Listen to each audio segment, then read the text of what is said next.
March 9th, 2023. Silicon Valley Bank holds $209 billion in deposits. March 10th, it's dead. Not robbed, not bombed, not regulated out of existence. Deleted. $42 billion left in a single day, most of it between breakfast and lunch. No armored trucks, no vault doors swinging open. Just people on phones, moving money at the speed of light. Clicking, swiping, transferring. The 16th largest bank in America collapsed faster than you can binge a season of television. Here's the part that should scare you. Nobody touched anything physical. There was no run on the bank like the photos you've seen from the Great Depression. Desperate crowds in hats and coats demanding their cash. This was silent, digital. A bank run that happened in group chats and Slack channels. Venture capitalists texting founders at 6 a.m. Get your money out, now. By noon, it was over. Now flip that scenario. Same system, same money that exists only as numbers on screens. But this time, the screens go black. Not because of panic, because the network itself stops working. The internet goes down. The payment rails freeze. The authentication systems fail. How long until your life stops? Not your comfort. Your actual ability to function, to buy food, to prove who you are, to access the money you think you own. I want you to check something right now. Pull out your wallet. Count the physical cash in there. Actually count it. Most of you have less than $100. Some of you have zero. That's not a criticism. That's rational behavior in a world where you can pay for everything with a tap. Your money's in the bank. Your bank's in the cloud. The cloud is everywhere and nowhere. And you're about to learn just how thin the membrane is between fully functional modern life and I literally cannot buy groceries. This isn't a video about preppers or bunkers or the collapse of civilization. This is about something way more specific and way more likely. What happens when the infrastructure that holds your digital wealth simply stops working? Not forever, just for a few days. Maybe even just 48 hours. Because here's what nobody tells you about money in 2025. 95% of it doesn't exist. Not in a philosophical sense, in a literal physical sense. According to the Federal Reserve's own data, less than 8% of the US money supply exists as physical currency. The rest, your paycheck, your savings account, your investment portfolio, your credit card limit, your mortgage balance, exists as entries in databases, bits in servers, permissions in software. When you check your bank balance, you're not looking at money. You're looking at a number that represents a promise that if you ask for money, someone will give it to you. That promise depends entirely on networks staying online. Your bank doesn't have your money sitting in a vault with your name on it. When you deposited your paycheck, that money instantly became part of a vast web of lending, investing, and fractional reserve accounting. The bank took your deposit and created, on average, $9 of additional credit from it. The money supply multiplied, all digital, all dependent on everyone believing the numbers on the screens are real. And for daily life, they are real. Until the screens turn off. Then what? June 2022. Canada. The Rogers network goes down. Rogers isn't some niche service provider. It's one of the country's largest telecom and internet companies, serving millions of customers. The outage lasted nearly 24 hours. ATMs stopped working. Debit cards declined. Credit card terminals went dark. You couldn't call 911 in some regions. Interac, Canada's main payment network, failed across the country. People couldn't pay for gas. Couldn't buy food, couldn't access their own accounts. And this was just one network in one country with neighbors and backup systems. One day. The Canadian Radio, Television, and Telecommunications Commission's report after the incident was polite, bureaucratic, and absolutely terrifying if you read between the lines. The core issue wasn't just that people were inconvenienced, it's that essential services, hospitals, emergency response, transportation, discovered in real time that they'd built critical dependencies on a single point of failure. When the network died, pieces of society stopped working. Not because people panicked, because the infrastructure itself had no fallback. Now scale that up. Imagine not one telecom network, but the internet backbone itself. Imagine not a localized outage, but a coordinated failure. Cyberattack, solar event, infrastructure sabotage, cascading software failure. Imagine it lasting not 1 day, but 3 or 7. How long until the majority of people can't function? The World Economic Forum has run simulations of exactly this scenario. They call them cyber polygon exercises. The participants include central banks, tech companies, governments, and financial institutions. They model what happens when payment systems go offline, when supply chains lose connectivity, when authentication infrastructure fails. These aren't doomsday preppers playing make-believe. These are the people who run the actual systems, stress testing what happens when those systems stop. They're preparing for something. Maybe you should be aware of what that something is, because your wealth, the wealth you check on an app, the wealth that determines whether you can buy a car or rent an apartment or retire comfortably, is entirely made of pixels. And when the screen goes black, those pixels don't just disappear, you disappear. Your ability to prove you have money, to access that money, to spend it, to receive it, to even prove who you are, all of it runs through digital systems you don't control and probably don't even understand. The question isn't whether these systems will fail. The question is, what happens to you when they do? And the answer is already visible if you know where to look. Let's talk about what money actually is right now. Not the theory, the mechanical reality. You get paid. Your employer's bank sends a digital instruction to your bank. Your bank's software increases a number in a database tied to your account number. You get a notification on your phone. You feel richer, but nothing physical moved. No cash changed hands. No vault was opened. That number in the database is your money now. When you buy coffee, your phone sends an encrypted request to your bank's server, which checks the database, confirms you have sufficient balance, decreases your number, sends an instruction to the coffee shop's payment processor, which increases their number. The coffee shop's bank eventually settles with your bank through the Federal Reserve's payment systems. All of this happens in seconds. None of it involves physical currency. This system is incredibly efficient. It's also incredibly fragile. Because every step in that chain depends on networks being online, servers responding, authentication working, and electricity flowing. Break any one of those links and the transaction fails. Break all of them, and the entire concept of money as you experience it stops functioning. The Federal Reserve's own documentation describes the US money supply in tiers. M0 is physical currency, actual bills and coins. M1 includes M0 plus demand deposits and checking accounts. M2 includes M1 plus savings accounts and money market funds. As of late 2024, M2 is roughly $21 trillion. Physical currency in circulation? About $2 trillion? Do the math. 90% of the money supply exists only digitally. But even that understates the problem. Because of that $2 trillion in physical cash, how much is actually accessible to you right now? The Federal Reserve Bank of San Francisco published research showing that the average American carries less than $50 in cash. In urban areas, it's lower. Many people under 30 carry zero cash routinely. They've gone completely digital, phone payments, cards, apps. This isn't irrational. Cash is inconvenient. It can be stolen. It doesn't earn interest. Digital payments are tracked, secured, easier, until they're not available. Here's where the pattern gets interesting. In 2021, Facebook went down. Not just the social media app, the entire Meta infrastructure, Facebook, Instagram, WhatsApp, internal corporate systems, everything. The outage lasted about 6 hours.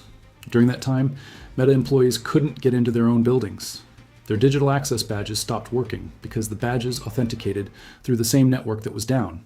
Engineers couldn't access the servers to fix the problem because they couldn't prove they were employees.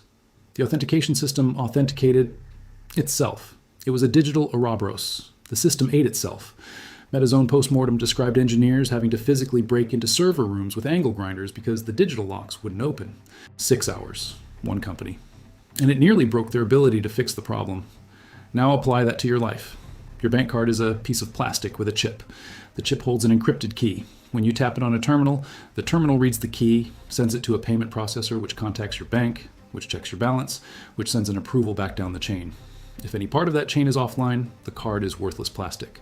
Your phone payment apps, Apple Pay, Google Pay, Venmo, Cash App, depend on the same chain, plus your phone having internet access, plus the app servers being online, plus your bank's APIs responding.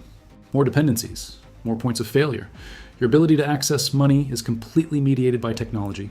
Not just enabled by technology, mediated. There's no backup path. You can't go to your bank and ask them to check the ledger book because there is no ledger book. There's a database. And if the database is unreachable, the teller has no more access to your account than you do. September 2021. A Fastly CDN outage took down massive chunks of the internet for about an hour.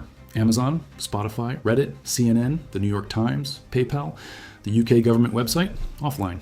One company's content delivery network had a software bug. For 1 hour, huge swaths of the modern digital economy stopped working. These incidents are warnings. They're small-scale, short-duration previews of what systemic failure looks like, and they're getting more frequent. The thing about complex systems is they're resilient until they're not. They handle small failures gracefully, reroute traffic, switch to backups, fail over to redundant systems.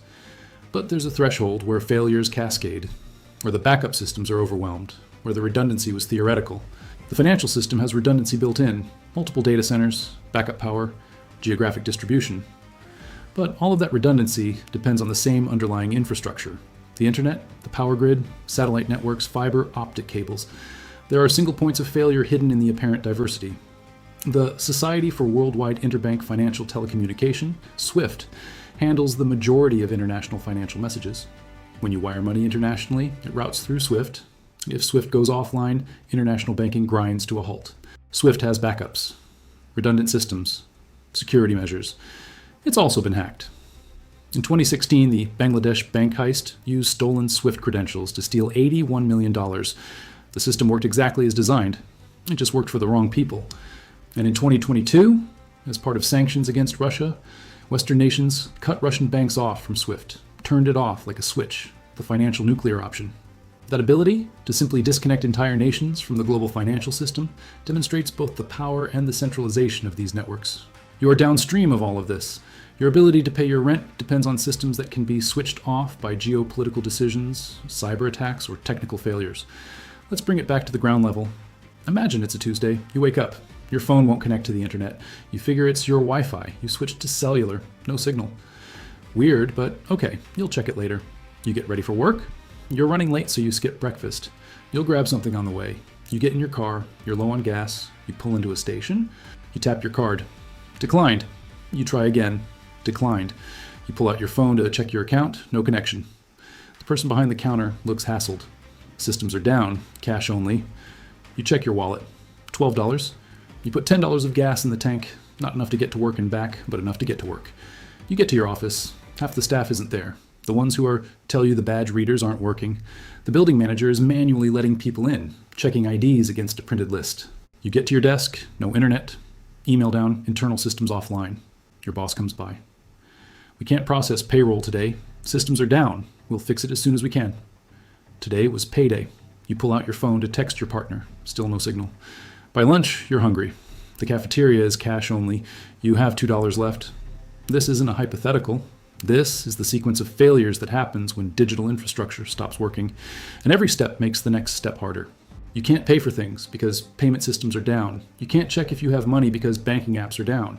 You can't get money because ATMs are down. You can't get paid because payroll systems are down. You can't coordinate with anyone because communications are down. By day 2, the grocery stores have run out of food. Not because there's no food in the supply chain, because the supply chain runs on digital coordination. Trucks don't know where to deliver. Inventory systems don't know what to order. Payment systems don't know how to charge. The food is out there. You just can't get to it. By day 3, gas stations are empty. Same reason. The fuel is in refineries and pipelines. The tanker trucks exist. But the digital systems that coordinate delivery, payment, and allocation are offline. By day 4, hospitals are rationing. They have supplies, but they can't verify insurance, can't process payments, can't access medical records, can't coordinate with pharmacies. None of this requires a zombie apocalypse. It just requires the digital infrastructure to stop working. And the people who run that infrastructure are actively wargaming these scenarios. The World Economic Forum's cyber polygon simulations aren't public entertainment. They're closed-door exercises where banks, governments, and tech companies practice responding to exactly this kind of cascading failure. July 2021. Cyber Polygon simulated a supply chain attack on a corporate ecosystem. The scenario included payment system disruptions and data infrastructure failures. The participants included major banks, cybersecurity firms, and international organizations. The conclusions from these exercises are never fully published, but the fact that they're happening, repeatedly with increasing frequency, tells you something. The people who would have to respond to a systemic digital infrastructure failure are practicing for it, which means they think it's possible, which means you should probably think about what you'll do when it happens. Here's what makes this different from every other disaster scenario you've heard about. Earthquakes, hurricanes, pandemics. Those are localized or biological. The infrastructure around them keeps working. Money still flows. The internet still routes around damage. Help can come from outside the affected area. But a digital infrastructure failure is different. It's everywhere at once. There's no outside to send help from. And the failure doesn't destroy anything physical. It just severs your ability to interact with the systems that define your entire economic existence. Your wealth doesn't disappear. It just becomes inaccessible. That's a very specific kind of nightmare. Let me show you how deep the dependency goes. Your identity, not your philosophical sense of self, your actual legal identity that allows you to function in society. It's digital now. Your driver's license might be a plastic card in your wallet, but increasingly, states are pushing digital IDs. Your passport has an RFID chip. Your credit score exists entirely in databases maintained by 3 private companies. Your medical records, your insurance status, your employment history, your educational credentials, all digital. When you apply for an apartment, the landlord doesn't call your previous landlords. They run a background check through a service that queries databases. When you apply for a job, They verify your identity through E-Verify, a federal database. When you try to open a bank account, the bank checks you against FinCEN's database and uses third-party services to verify your identity. You are a collection of database entries. If those databases become unreachable, you can't prove who you are. Not in any way that matters to the systems that control access to housing, employment, credit, or travel. October 2021. A BGP routing error took down Facebook's internal system so completely that employees' digital identity badges stopped working. But it went deeper than that. Facebook's internal tools for communication, for building access, for computer login, all ran through the same infrastructure. Engineers trying to fix the problem couldn't access the tools they needed to fix the problem. They were locked out of their own systems. The people with the knowledge to solve the issue couldn't prove to the automated systems that they had authorization to solve it. For 6 hours, one of the world's most sophisticated tech companies was paralyzed by a loss of digital identity infrastructure. You're far more vulnerable than Facebook. Your bank account, your investments, your insurance policies, they all exist as entries in corporate databases. You can log in and see them because authentication systems verify your identity. Username, password, two-factor authentication, maybe biometrics, fingerprint, face scan. All of that depends on networks being online. If the authentication servers go down, you can't log in. If you can't log in, you can't access your accounts. If you can't access your accounts, you effectively have no accounts. The money is still there in the database, but you can't reach it. And here's the truly insane part. Even if you physically go to a bank branch, they can't help you. Modern bank branches don't have local access to account data. They're terminals connected to central servers. The teller's computer is just another client accessing the same back-end systems your phone app uses. If those systems are down, the teller sees the same error message you do. There's no basement full of filing cabinets. There's no local backup.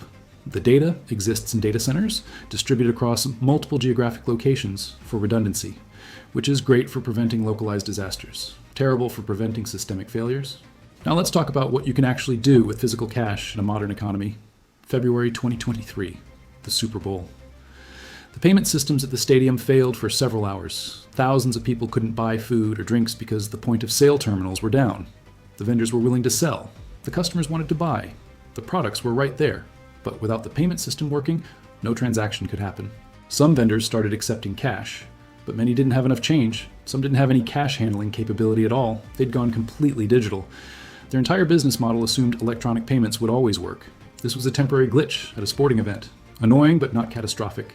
Now scale that up to every store, every restaurant, every gas station, every service provider. Most businesses today keep minimal cash on hand. It's a liability, can be stolen, has to be counted, has to be deposited. Digital payments are instant, trackable, and secure. The rational business decision is to minimize cash handling, which means in a digital payment failure, most businesses can't function even if customers have cash. They can't make change. They can't reconcile inventory. They can't pay their suppliers. They can't pay their staff. The entire economy seizes up. And here's where it gets worse. The supply chain, the system that gets food from farms to your grocery store, that gets fuel from refineries to gas stations, that gets medicine from manufacturers to pharmacies, runs on just-in-time digital coordination. Walmart doesn't have a warehouse full of 6 months of inventory. They have enough for a few days, sometimes less. They rely on constant digital coordination with suppliers to restock continuously. Sensors monitor what's selling. Algorithms predict demand. Orders are placed automatically. Trucks are routed dynamically. It's incredibly efficient. It's also incredibly fragile. If the digital coordination stops, the supply chain stops. Not immediately. There's inertia in the system. But within days, shelves start going empty. During the early stages of COVID-19, grocery stores ran out of toilet paper. Not because there was a toilet paper shortage. There was plenty of toilet paper in warehouses and on trucks. But the digital inventory systems weren't designed to handle panic buying. The algorithms thought demand had permanently increased. They couldn't adapt fast enough. That was a demand shock with the infrastructure still working. Imagine a digital infrastructure failure. Supply exists, but can't be coordinated. Demand exists, but can't be signaled. Money exists, but can't be transferred. The physical world and the economic world disconnect. You're standing in a grocery store with food on the shelves that you can't buy because the payment system is down. You have money in your bank account that you can't access because the network is down. The store needs to restock but can't order because the ordering system is down. Everyone wants the transaction to happen. The infrastructure that enables transactions has stopped working. This is where we shift. Because here's what you need to understand. This isn't about fear. It's about recognition. The system you live in has changed. Money has fundamentally transformed from a physical thing you can hold to a digital permission you can access. That transformation happened gradually, so you didn't notice the shift, but the shift has consequences. The upside: Transactions are faster, easier, more secure against physical theft. The economy can operate at a scale and speed that would be impossible with physical currency. The downside, you're completely dependent on infrastructure you don't control, maintained by entities whose priorities may not align with yours, vulnerable to failures you can't prevent. Understanding this isn't doom-mongering, it's threat modeling. You wouldn't buy a house without checking if it's in a flood zone. You wouldn't invest without understanding risk. You shouldn't navigate a digital economy without understanding the infrastructure dependencies. So let's talk about what those dependencies actually are. Your money depends on electricity, internet connectivity, server uptime, database integrity, authentication systems, payment processors, banking software, regulatory oversight, and institutional trust. Most of those are outside your control. Some are outside anyone's direct control. They're emergent properties of complex systems. But there are things you can know, patterns you can recognize, decisions you can make. First pattern, centralization masquerading as distribution. The financial system appears diverse, thousands of banks, dozens of payment processors, multiple card networks, but trace the infrastructure back and you find choke points. Most banks use a handful of core banking software providers. Most payment processors route through a few major networks. Most internet traffic passes through a concentrated number of infrastructure providers. This creates hidden single points of failure. The diversity is cosmetic. The underlying infrastructure is concentrated. Second pattern, optimization for efficiency, not resilience. Modern systems are designed to maximize speed and minimize cost. Redundancy is expensive. Backup systems that might never be used are hard to justify to shareholders. So the redundancy that exists is often theoretical. It works in small-scale failures. It's never been tested at the scale of systemic collapse. The 2008 financial crisis revealed this. The banks had risk models. They had stress tests. They had redundancy. But their models didn't account for correlated failures. Everyone failing at once. The same vulnerability exists in digital infrastructure. Third pattern. The people in charge know this. Central banks have been researching and, in some cases, implementing central bank digital currencies, CBDCs. On the surface, this is about efficiency and control. But it's also about recognizing that the current system is vulnerable. If money is going to be digital anyway, better to have it on infrastructure designed and controlled by central banks rather than distributed across thousands of private institutions with varying security standards. Whether you think CBDCs are good or bad is beside the point. The fact that central banks are building them tells you they see the current system as inadequate for the future they expect. They're preparing for a world where digital infrastructure failures are common enough to require designed-for-purpose monetary systems.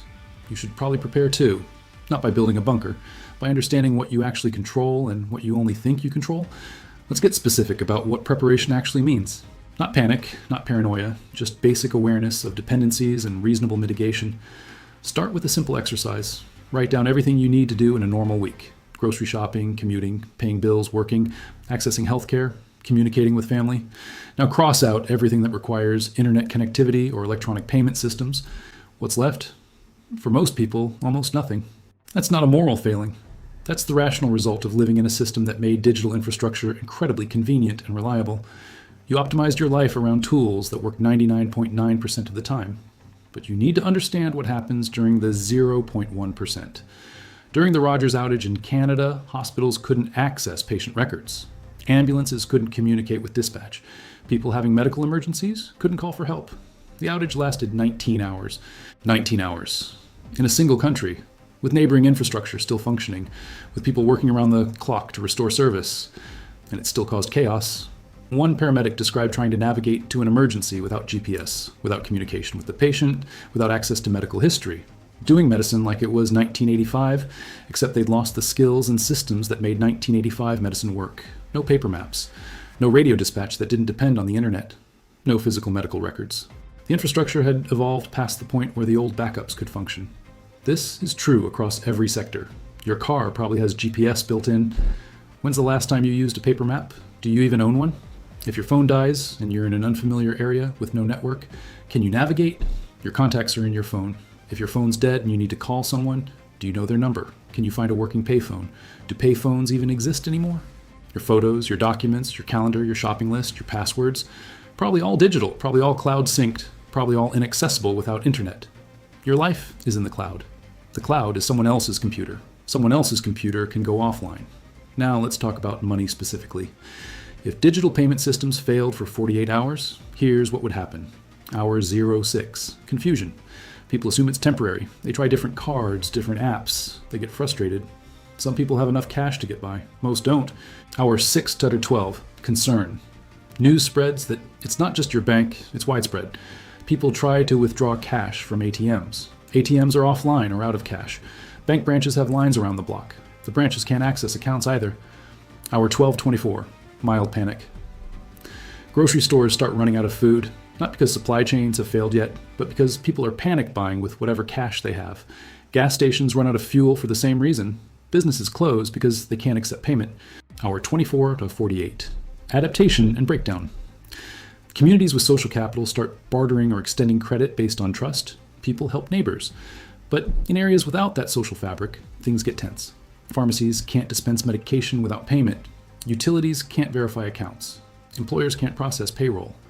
Our 48-72, supply chain impacts. Truck drivers can't buy fuel. Warehouses can't coordinate deliveries. Stores that are still open have empty shelves. Hospitals start rationing. The physical economy begins decoupling from economic reality. This isn't science fiction. This is the documented sequence from partial infrastructure failures, scaled up. And here's the critical thing. The financial system doesn't have a manual restart process. When the power grid fails, you can physically go to power plants and substations and flip switches. It's labor-intensive and slow, but there's a physical process. When digital financial infrastructure fails, restoration depends on the same systems that failed. You need the network to be online to restore the network. You need authentication to work to fix authentication. Facebook's 6-hour outage took so long, partly because the systems needed to fix the problem were inside the infrastructure that had failed. Engineers couldn't access the tools to restore access. In a widespread financial infrastructure failure, the restoration process could take days or weeks, not because the problem is technically complicated, but because the systems needed to implement the fix are themselves offline. And during that time, you're operating in an economy that has reverted to pre-digital functionality, except nobody remembers how to do that anymore. Let's talk about your actual financial position. You probably think of your net worth as a number: bank accounts, investment accounts, retirement funds, home equity minus debts. But that number exists in databases. Your access to it depends on authentication systems. Your ability to use it depends on payment networks. In a digital infrastructure failure, your net worth doesn't change, but your ability to deploy it drops to whatever cash you have in hand, plus whatever physical assets you can barter. For most people, that's a tiny fraction of their actual wealth. You're asset rich and liquidity poor in a way that's invisible during normal times. This creates a specific vulnerability. In a crisis, the people who control physical resources have disproportionate power. The person with a basement full of food can wait out the crisis. The person with cash can buy what's available. The person with fuel in their tank can travel. The person whose wealth is entirely digital becomes dependent very quickly. This isn't theoretical.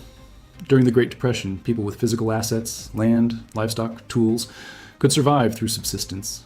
People whose wealth was in bank accounts that failed lost everything. The digital version is different. The money still exists. You just can't reach it. Your account balance hasn't changed. Your ability to access it has. In some ways, that's worse. You're not poor. You're locked out of your own wealth. And there's no policy framework for this scenario. When banks failed in the 1930s, the government created the FDIC to ensure deposits. When the financial system froze in 2008, the Fed created emergency lending programs. But those solutions assume the infrastructure itself still works. They assume banks can communicate with regulators, the Fed can inject liquidity, deposits can be tracked and verified. If the infrastructure fails, the safety nets fail too. The FDIC can't ensure deposits, it can't access. The Fed can't inject liquidity into systems that aren't online. The policy tools were built for different failure modes. This is what keeps central bankers up at night. Not market crashes, they have tools for those. Infrastructure failures that make their tools unusable. It's why they're wargaming these scenarios. It's why CBDCs are being developed. It's why there are quiet conversations about backup systems and parallel infrastructure. They see the dependency, they understand the fragility. The question is whether you do. Because here's the hard truth. You can't eliminate this risk. You can't opt out of the digital economy. Even if you withdrew all your money as cash, you'd face different vulnerabilities: theft, loss, inability to participate in the modern economy. The goal isn't to go off-grid. The goal is to understand the grid, know what you depend on, know what happens when those dependencies fail, and know what your buffer is. Most people have a buffer measured in hours. If the systems failed right now, they could function for maybe a day before hitting critical problems. That's not enough. A reasonable buffer is measured in weeks, enough cash to cover essentials for at least 2 weeks. knowledge of how to access resources without digital systems, relationships with people in your community who would extend credit or help based on trust rather than verification. This isn't prepping for the end of the world. It's basic risk management for living in a world where critical infrastructure is digital and digital infrastructure can fail. Think about it this way. You probably have insurance, home, car, health, maybe life insurance. You pay for protection against events that are unlikely but catastrophic. A digital infrastructure failure is unlikely but catastrophic, and you probably have zero insurance against it. Not because insurance doesn't exist, but because the nature of the risk makes it uninsurable. How do you file a claim when the system that processes claims is offline? You can't insure against this, you can only prepare. And preparation doesn't mean tinfoil hats and survivalism. It means having a realistic understanding of how fragile the systems are and making modest adjustments to reduce your personal vulnerability. Cash on hand, physical copies of critical documents, knowledge of resources in your area, relationships with neighbors, basic supplies, not because the apocalypse is coming, because the infrastructure you depend on is more fragile than it appears, and the consequences of failure are more severe than you've considered. The people who run the infrastructure know this. The simulations, the backup systems, the CBDCs, the war games, that's all evidence that the experts are taking this seriously. You should too, not with panic, with awareness, because 99% of your wealth is pixels, and you need to understand what happens when the screen goes black. Not forever, just long enough to matter. Here's what this all comes down to. Silicon Valley Bank collapsed because money moved at the speed of light. $42 billion vanished in hours because wealth had become completely abstract, just permission to access numbers in a database. The opposite scenario is the same fragility, different direction. Money doesn't flee, it just becomes unreachable. Your wealth still exists in those databases. You just can't prove it's yours, can't access it, can't spend it, can't use it. And the infrastructure that would normally verify your ownership, process your transactions, authenticate your identity, it's offline. You stand in front of a grocery store with food on the shelves. You have money in your account. The store wants to sell to you, you want to buy, but the system that connects those three facts isn't working, so the transaction doesn't happen. This is the specific nightmare of digital wealth. Not that it's stolen, not that it's destroyed, that it's inaccessible. You're not poor, you're locked out. And the lock is controlled by infrastructure you don't own, maintained by organizations whose incentives don't necessarily align with yours, vulnerable to failures that are increasing in frequency and severity. The Rogers outage showed what happens when one network fails in one country for one day. Hospital communications failed, emergency services went dark, payments stopped working. Not everywhere, not forever. Just enough to reveal how thin the margin is between everything works and critical systems fail. Cyber polygon simulations show that central banks and governments are actively preparing for worse. They're not preparing because they're paranoid. They're preparing because they understand the architecture. They see the choke points. They see the dependencies. They see the cascading failure modes. And they're building backup systems, CBDCs, parallel payment rails, emergency protocols, not because they expect perfection, but because they expect failure. You're downstream of all this. Your ability to buy food tomorrow depends on systems that could fail tonight. Your life savings sit in databases that could become unreachable. Your identity exists as entries in authentication systems that could go offline. This isn't about fear, it's about pattern recognition. The pattern is clear. Wealth has become digital. Digital systems are fragile. Fragile systems fail.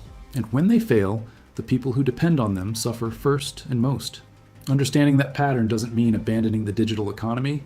It means navigating it with your eyes open. Keep some cash, not as an investment, as insurance against inaccessibility. Know your neighbors, not for community theater, for the network of trust you'll need when verification systems fail. Understand what you depend on, not academically, practically, so you can make informed decisions about your exposure. The screen will go black eventually, maybe for 6 hours like Facebook, maybe for 19 hours like Rogers, maybe for longer. When it does, 99% of your wealth becomes invisible, inaccessible, theoretical. The question isn't whether you believe this will happen. The question is what you'll do during the hours or days when it does, because the people running the system are already preparing. Maybe you should be aware of what they know.